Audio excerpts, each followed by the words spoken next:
హైదరాబాద్ లో కన్సల్టేషన్ మరియు 3,500 రూపాయల colour Doppler test Avis hospitals లో ఉచితంగా పొందండి. నమస్తే రమ్మగారు. నమస్తే జయ. మంచి స్టోరీ చెప్తారా? చందమామ కథ చెప్తాం. పూర్వం ఒక గ్రామంలో ఒక గురువు గారు ఉండేవారట. ఆయనకి బోళ్ళంతమంది శిష్యులు ఉండేవాళ్ళు. ఒకడు చాలా ముఖ్య శిష్యుడుగా, చాలా ఇదిగా గురువు గారి దగ్గర చాలా శ్రద్ధగా చదువుకున్నాడు. మంచి మంత్రశాస్త్రం అవి కూడా చదువుకున్నాడు అబ్బాయి. అయితే ఏమైంది, ఓసారి గురువుగారు ఏదో గ్రామాంతరం వెళ్ళారు. గురువుగారి భార్య అప్పుడు నొప్పులు పడుతుంది. ఆవిడకి సంతానం అప్పటిదాకా సంతానం లేదు గురువుగారికి. 2 తెలుగు రాష్ట్రాలలో మొట్టమొదటి factory outlet jewellery shop Mukunda jewelleries. మన కుర్రాడు ఈ శిష్యుడు అమ్మగారికి కాపలా ఉన్నాడు. మరి ఎవరినో మంత్రసాన్యులను కేకేసుకొచ్చాడు. అమ్మగారికి ఒంట్లో బాగుండలేదని చుట్టుపక్కల 2-3 ఏళ్ళ వాళ్ళని సహాయానికి పిలిచాడు. సరే, తనేమో వాకిలి గుమ్మం దగ్గర ఉన్నాడు. ఏదైనా అవసరపడితే పలకాలి కదా మనం గబుక్కున, అందుకని అక్కడక్కడే తిరుగుతూ ఉన్నాడు. అయితే ఏమైందట, సరిగ్గా ఈ పిల్లవాడో పిల్లో పుట్టబోతున్నారు. ఒక ఆయన వచ్చాడు లోపలికి. ఈ తలుపు తోసుకొచ్చాడు. ఈ శిష్యుడిని తప్పించుకుని పురిటి గదిలోకి వెళ్ళబోతున్నాడు. తీరా చూస్తే శిష్యుడు ఏదో మంత్రం పునశ్చరణ చేసుకుంటూ తలకాయ ఎత్తి చూడును కదా, అది బ్రహ్మదేవుడు. వచ్చిన ఆయన లోపలికి వెళ్ళాలన్నాడు. లోపలికి వెళ్ళాలి, బ్రహ్మదేవుడు చూడలేదు ఇంకా, ఇతను తెలుసుకోవాలి. కానీ తర్వాత తెలిసిందనమాట. లోపలికి వెళ్ళాలంటే లోపలికి వెళ్ళటం ఏమిటి, పురుడవుతోంది లోపల, అమ్మగారు నొప్పులు పడుతున్నారు, నువ్వు అట్టా వెళ్ళడానికి వెళ్ళేదని నాకు తెలుసు.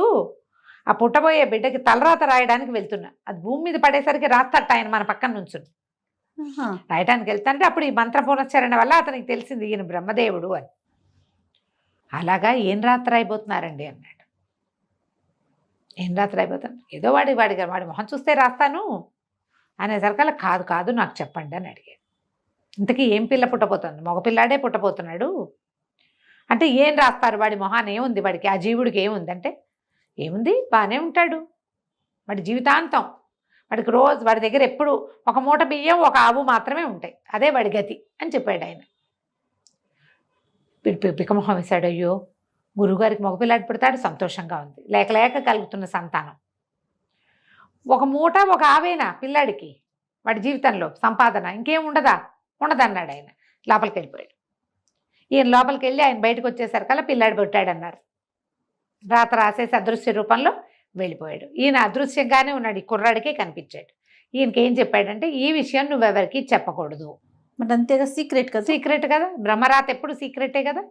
మళ్ళా 3 సంవత్సరాలు గడిచినాయి. 3 ఏళ్ళు అయ్యేసరికల్లా గురువుగారి భార్య మళ్ళీ నొప్పులు పడుతుంది. మళ్ళీ సేమ్ శిష్యుడే ఉన్నాడు వాకిట్లో. గురువుగారు కూడా ఉన్నారు కానీ ఆయన ఇక్కడ లేరు, ఊళ్ళోనే ఉన్నారు. కానీ మళ్ళీ బ్రహ్మదేవుడు గారు వచ్చాడు. శిష్యుడు అడిగాడు, అయ్యా ఈసారి ఏం పిల్లండి అని. ఈసారి ఆడపిల్లే పుడుతుంది అంటే, ఈ పిల్ల అయినా సజావుగా ఉండదంటే, ఎందుకు ఉండకేమి లక్షణమైన పిల్ల, రోజు పెళ్లి సంబంధం వస్తుంది కానీ దీనికి పెళ్లి కాదు, రోజుకో పెళ్లి సంబంధం వస్తుంది అన్నాడు. శిష్యుడు చేష్టలు దక్కి నుంచున్నాడు. బ్రహ్మదేవుడు లోపలికి వెళ్ళాడు, రాత రాశాడు, ఆడపిల్ల పుట్టింది, అయిపోయింది. చాలా బాధగా ఉండేది అబ్బాయికి. ఇంకో 2-3 ఏళ్ళు నడిపిల్లలు అంతంత ఎదిగాక చంటి పిల్లని ఎత్తుకుని తిరిగేవాడు. పిల్లాడు 4 ఏళ్ళ వాడు, 5-6 ఏళ్ళ వాడు అయ్యాక ఇతను వెళ్ళిపోయాడు ఇంటికి. కానీ ఎప్పుడూ అతనికి గురువుగారి మీదే ఉండేది. ఆ మాటలు ఎవ్వరికీ చెప్పకూడదు, గురువుగారికి కూడా చెప్పకూడదు కదా. ఉన్నాడు. కొంతకాలానికి ఇతను పెద్దవాడయ్యాడు, వివాహం అయింది, పిల్లలు పుట్టారు. పిల్లల వివాహాలు చేసే సమయానికి ఇతనికి అనిపించింది, ఆడపిల్లకి పెళ్లి చేసేసరికి, అమ్మో గురువుగారు అమ్మాయికి పెళ్ళయిందో లేదో, ఆ పిల్లాడు ఎట్టా ఉన్నాడో అని గురువుగారు ఆనుపాను తీసాడు. కనుక్కుంటే గురువుగారు పరంపదించారు, అమ్మగారు కూడా వెళ్ళిపోయారు. పిల్లాడికి పెళ్ళయింది, పిల్లకి ఇంకా పెళ్లి కాలేదు, ఉన్నారు అని తెలుసు. తేలేసరికల్లా సరే ఇతను ఏం చేశాడు, సంసారం అంతా మేనల్లుడికి వాళ్ళకి అప్పచెప్పాడు. మేనల్లుడికి కూతుర్నిచ్చి, ఇల్లు వాకిలు చూసుకోరా, నేను మా గురువుగారిని చూసొస్తాను, ఇంత చదువుకున్నాం, ఇంత సంపాదించుకున్నాం, ఇదంతా గురువుగారి వల్లేను, వాళ్ళని చూసొస్తానని బోల్డంతా ప్రయాణం చేసి, అప్పట్లో పక్క ఊళ్ళు వెనక ఊళ్ళు కాదు కదా, ప్రయాణం చేసి గురువుగారింటికి చేరాడు. అయితే వాకిట్లో చక్కగా కామధేను వల్లే ఉంది ఒక ఆవు దూడ. లోపలికి వెళ్తే ఇల్లేమో అయ్యవార్ల నట్టిల్లే ఉంది, ఓ బియ్య బస్తా మాత్రం ఉంది వాళ్ళ దగ్గర.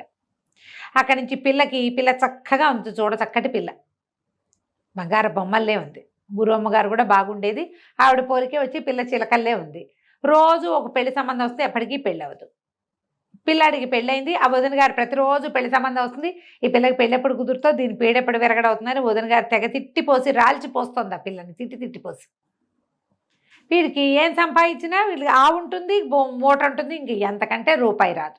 ఆయన ఏం చెప్పాడో అదే జరుగుతుంది. అదే జరుగుతుంది. అమ్మ బ్రహ్మరాత భలే గట్టిగా రాసావు తాత నువ్వు అని అనుకుని పలకరించాడు. పలకరించి అబ్బాయి గుర్తుపట్టేవిట్రా అంటే నేను ఫలానా నీ చిన్నప్పుడు ఇక్కడ ఉండేవాడిని అంటే నువ్వు తెలియపోవడం ఏమిటి అన్నయ్య రా అని పిల్లాడు ఆసక్తిగా కుర్రాడు ఇవన్నీ పిలిచాడు. ఉండు మా ఇంట్లో అని, నీకు పెద్దగా ఏమి పెట్టలేవు, నా బతికి ఇద్దగే ఉందంటే ఏం పర్వాలేదు నాయన, మజ్జిగ ఉంది అన్నం పచ్చడి వేసుకుని మజ్జిగ అన్నం తిన్నాడు. ఉన్నాక ఏం చేసినా ఇంతకంటే రావటం లేదు నాకు అని చెప్పాడు. బియ్యం దీకుండా ఉంటాయి, బియ్యానికి బాధ లేదు. ఆధారులో ఏదో దొరుకుతుంది, కరోనారో దొరుకుతుంది అంతే. బియ్యం మూట అంటే అన్నానికి లోటు లేదు వాళ్ళ దగ్గర. అక్కడి నుంచి తను ఏమన్నాడు, పాప ఒక మంచి ఆలోచన చెప్తారా, నేను చెప్పినట్టు చేస్తావా అన్నాడు. నువ్వు చెప్పినట్టు చేస్తానన్నయ్య చెప్పమన్నాడు. మరి రేపొద్దున మన దగ్గర ఉన్న బియ్యం అన్నీ సంతర్పణ చేసి ఊళ్ళందరికీ భోజనాలు పెట్టేసి ఇంకేముంది తర్వాత బియ్యము అన్నాడు. అవే వస్తాయి. ఆవు ఉంది కదా, ఆవు నమ్మేసి ఇంట్లోకి బట్టలు కొనుక్కొచ్చేసి ఈ ఆవుని బియ్య బస్తాని ఉండనివ్వద్దు. మనకి ఎట్టా వస్తుంది, నీవు చెప్తున్నావు కదా నీకెప్పుడు ఆవు ఉంటుంది బియ్యం ఉంటాయని. ఆవు బియ్యం ఖర్చు పెట్టేస్తే వస్తాయో రావో చూద్దాం, అంతగా రాకపోతే నేను కొని పెడతా. బాగా ఆలోచించుకున్నాడు ఇతను. వద్దన్నాడు. అమ్మో నేను చేయలేను, నా ధైర్యం చాలటలేదే, పెళ్ళాన్ని తిట్టిపోస్తుంది అన్నాడు. ఏం పర్వాలా, నీకు ఇస్తాగా నేను డబ్బులు, చేసి చూద్దాం, ఏం చేస్తారో చూద్దాం అని చెప్పాడు. చెప్పేసరికల్లా సరే బాగానే ఉంది. మర్నాడు 3వ రోజు చుట్టుపక్కల బ్రాహ్మణ్యం అందరికీ చెప్పాడు. కుర్రాడు వెళ్ళి మా ఇంట్లో భోజనాలు పెడతాం, సంతర్పణ చేస్తున్నామని. ఊళ్ళో వాళ్ళు కూడా ఎవరైనా వచ్చి తినేసేయచ్చు. బియ్య బస్తాడు వండేసేసి ఏవో చిత్రాన్నాలు చేశారు, అందరినీ పిలిచారు, పెట్టేశారు, అయిపోయినాయి బియ్యం. అక్కడి నుంచి అన్నయ్య గారి సలహా ప్రకారం ఆవును సంతకు తీసుకెళ్ళి ఆవు దూడ 2 పట్టుకెళ్ళిపోయాడు, సంతలో అమ్మేసేసాడు. అక్కడి నుంచి భార్యకి బట్టలు, ఓ చంటి పిల్లాడు ఉన్నాడు, వాడి బట్టలు, తనకి ఇంట్లో బట్టలు, ఇంట్లోకి కావాల్సిన సామాన్లు అన్నీ తెచ్చేసుకున్నాడు. అయిపోయినాయి. తెల్లవారేసరికి జమీందారు గారు తల్లిపోయి 10 రోజులైంది. ఎవరో వచ్చి వస్తామన్న వాళ్ళు దానాలు పెట్టడానికి ఎవరూ రాలేదు. బాబు మీరు రండి తీసుకెళ్ళారు. తీసుకెళ్ళి ఓ బస్తా బియ్యము, ఒక ఆవు దూడ దానం.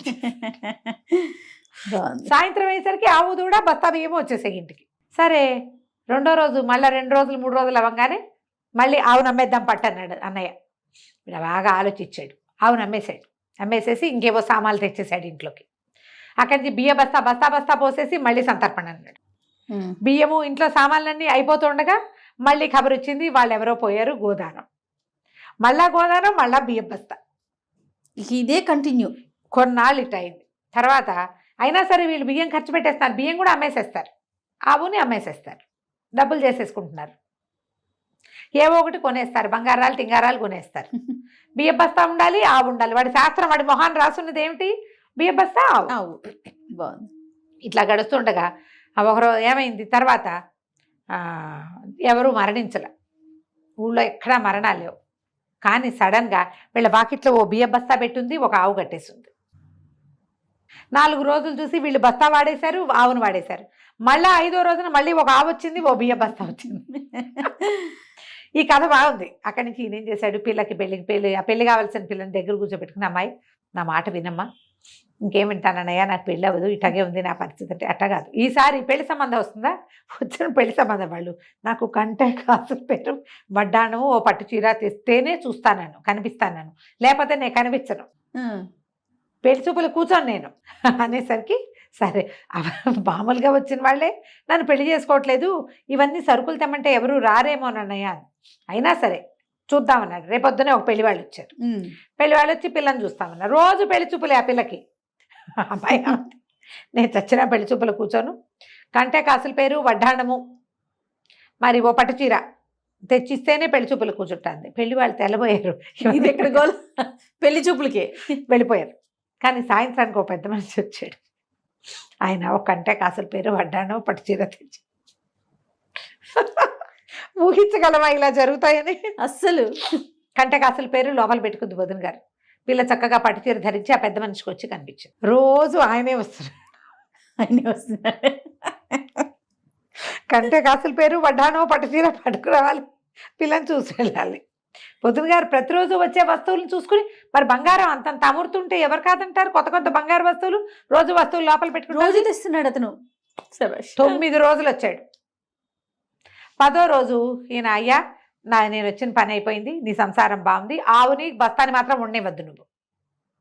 ఏ రోజు ఆ రోజు లేదా 2-3 రోజులు సమయం చూసుకుని చేసేసి అదే డబ్బా అయిపోతుంది, మళ్ళీ అవి నీకు వస్తాయి, ఏం పర్వాలా, సరేనా అని చెప్పి, అమ్మాయి ఇదే కంటిన్యూ చేయి, నువ్వు పెళ్ళవకపోతే అదే పోతుంది, హాయిగా ఉంటావు కనీసం నువ్వు అని చెప్పేసి చెల్లెలకి చెప్పేసి బయలుదేరాడు. ఈయన బయలుదేరింది ఏం టైము? పొద్దున్నే వాళ్ళు ఒక పడవ దాటాలి. ఆయన అది తెల్లవారి 5:30-6 గంటలకల్లా పడవ తీస్తారు. అక్కడికి వెళ్ళాలంటే ఈయన 2 గంటలకు బయలుదేరాలి, బ్రాహ్మీ ముహూర్తంలో బయలుదేరాలి. నేను సంధ్య వార్చుకుని వెళ్తానమ్మా అని కోడలికి తమ్ముడికి వీళ్ళకి చెప్పేసేసి రాత్రి వాకిట్లో పడుకున్నవాడు గావంచా సర్దుకుని తన సంచి సర్దుకుని నడిచి రావటం మొదలెట్టాడు. ఏరు దాటుతున్నాడు, కొంచెం చిన్న ఏరు దాటి అవతల పడవ దగ్గరికి వెళ్ళాలి. తెల్లవారుచాం ఒక ఆయన ఒక ఆవు ఓ సంచి పుచ్చుకుని నడిచొస్తున్నాడు. ఆయన అక్కడ దాటి ఇక్కడికి రావాలి. వస్తుంటే బాగా పరకాయించి చూశాడు, మంత్రం పునశ్చరణ చేసుకుంటూ. ఈయన చూసేసరికి బ్రహ్మదేవుడే. బాగున్నారా స్వామి అని అడిగాడు. ఏం బాగుంటాను రా నాయన, నన్ను ఇరికిచ్చావు కదా నువ్వు అన్నాడు బ్రహ్మదేవుడు. 10 రోజుల నుంచి బ్రహ్మదేవుడు వస్తున్నాడు రోజు వీళ్ళింటికి. ఆవు బస్తా ఇవ్వాల్సింది, ఈ అబ్బాయికి వడ్డాణం ఇవ్వాలి. రోజు పెళ్లి చూపులు దాని మొహం మీద రాశాడు. మరి పెళ్లి చూపులకి ఇస్తే గానీ కూర్చోనంటే అవి ఇచ్చి కూర్చోవాలి ఎవరో ఒకరు. అందుకని ఆయనే వస్తున్నాడు. అనేసరికల్లా ఇతను అన్నాడు, మన శిష్యుడు, మరి ఎందుకండి వాళ్ళ రాత మార్చచ్చు కదా అన్నాడు. రాయటమే కానీ మార్చటం మన వల్ల కాదురా నాయన, నా కర్మకి ఇది వచ్చింది, కొంచెం మాడిఫై చేస్తా, 2 అక్షరాలు సవరించి సరి చేస్తానులే, నువ్వు వెళ్ళిరా అన్నాడు. తెల్లవారి ఇంకో పెళ్లి సంబంధం వచ్చి పిల్లకి పెళ్ళైపోయింది. అబ్బాయికి ఎక్కడి నుంచో ఆస్తి స్వాస్తి కలిసి వచ్చినాయి. ఈ మూట ఆవు నుంచి పైకి వెళ్ళిపోయాడు, 10 ఎకరాల పొలం కూడా వచ్చింది. వాళ్ళు హాయిగా ఉన్నారు. బ్రహ్మదేవుడు తన కర్మానికి వీళ్ళకి పంచాడు. రోజు ఏ చావు రాకపోతే ఆయనే ఆవు బియ్య బస్తా తెచ్చిపెట్టాలి. తెచ్చాడు అట్లా 3 సార్లు. వీళ్ళకేమో 9 రోజుల పాటు 9 వడ్డానాలు, 9 గంటలు, 9 కాసుల పేర్లు పట్టుకొచ్చి ఇచ్చాడు. అది కంచకి మనం ఇంటికి. బాగుంది రమ్మగారు, తమాషా కథ.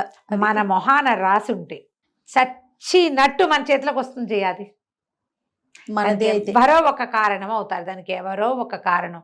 అది మనకి రాతలో లేకపోతే మనం ఎంత ప్రయత్నించినా చివరి దాకా వచ్చైనా విరిగిపోతుంది అది. అంతే. నిజం రమ్మగారు. నమస్తే. నమస్తే జయ.